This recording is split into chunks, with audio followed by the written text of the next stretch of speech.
حضرت علی رضی اللہ عنہ نے فرمایا، بے قراری تقدیر الہی کو نہیں مٹاتی لیکن اجر و ثواب کو گھٹا دیتی ہے۔ حرص سے کچھ روزی زیادہ نہیں ہو جاتی مگر آدمی کی قدر گٹ جاتی ہے۔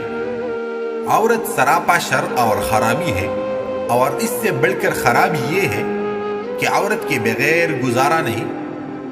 مومن دنیا کے کاروبار مختصر اور آخرت کی فکر زیادہ رکھتا ہے، اکثر خاموش رہتا اور خالص اللہ تعالیٰ کے لیے عمل کرتا ہے۔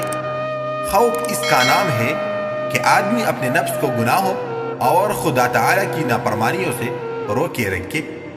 شرافت اپنی بلند ہمتی سے حاصل ہوتی ہے، نہ کہ باپ دادا کی پوسیدہ ہڈیوں پر فخر کرنے سے۔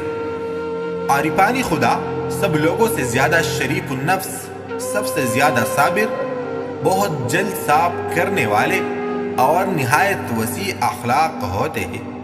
پرہیزگاری شبہ کی چیزوں سے بچنے اور تقوی گناہوں سے پرہیز کا نام ہے۔ ادب انسان کے اندر ایک درخت کی مثل ہے جس کی جڑ عقل ہے۔ سرور نفس کی وہ کیفیت ہے جو نشاط قلب سے پیدا ہوتی ہے۔